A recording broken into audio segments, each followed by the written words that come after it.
Hello mga ka-barbers! May bago akong tutorial na ipapakita ko sa inyo. Ito ay tinatawag na skin mid fade. Hindi ko na nga patatagalin at sinimulan ko na kaagad. Gumamit nga pala ako dito ng guide number 2. Ginamitan ko siya dahil gusto ko lang kasi na manipis muna ang kanyang buhok sa magkabilang side at pati na din sa likod dahil makapal ang kanyang buhok.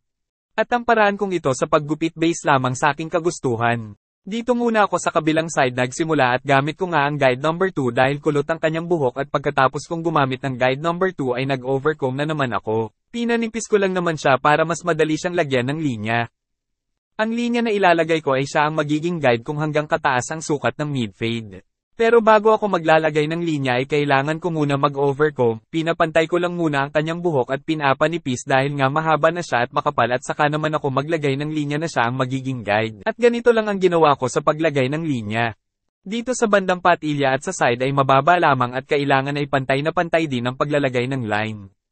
At payo ko lang pala sa mga gustong matuto maggupit kailangan ay dapat bago ka magsimula sa paggupit ay dapat alam mo kung ano ang nababagay sa iyong gugupitan at dapat ay i-analyze mo muna ang kanyang buhok.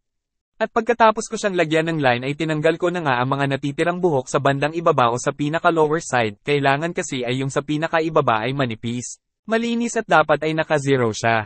Dito lang muna ako sa side na ito at tatapusin ko muna siya bago ako lilipat sa bandang likuran.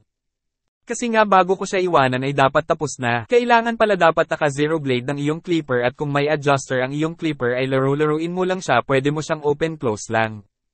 Depende kasi yan sa ginugupit mo. Ang clipper pala kapag naka-open lever ay di masyadong manipis ang bawas ng blade at kapag naman close ay manipis ang bawas. At dahil nga tapos na ako sa pagtanggal ng mga buhok sa pinaka-lower side, ang sunod ko naman na ginawa ay gumamit na ako ng guide number 1 para alisin o burahin ang kanto ng linya. Kailangan kasi ay walang bakas ng linya. At ang sunod ko naman na ginamit ay tinanggal ko na ang guide number 1 dahil kailangan ay naka-zero na siya.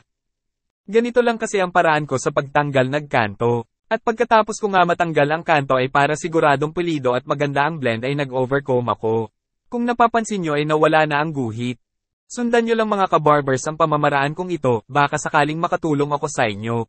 At ang sunod ko naman na ginawa ay sa bandang likod na ako nagsimula. At guide number 2 din ang ginamit ko.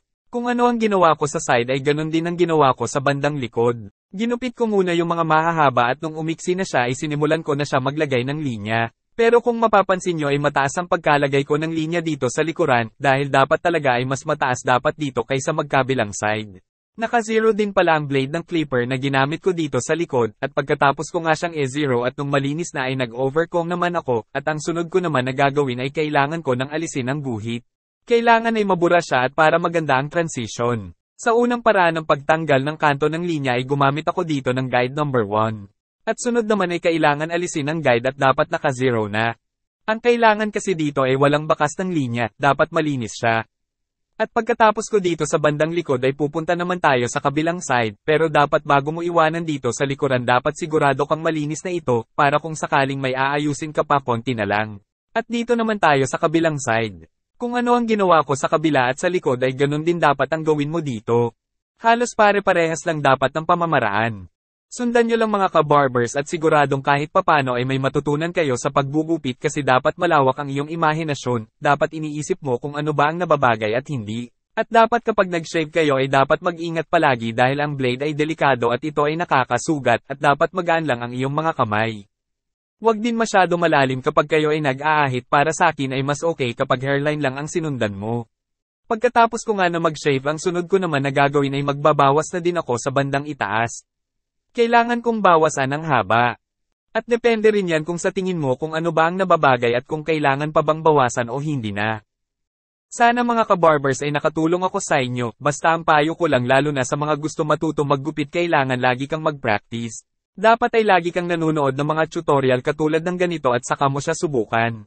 At ito na ang outcome ng aking tutorial, sana ay nasundan mo. Bago nga pala ang lahat, para maging update ka sa araw-araw ng tutorial ko, pa-subscribe na lang. At mag-comment ka na lang din kung anong gupit ang gusto mong gawin ko. Maraming salamat!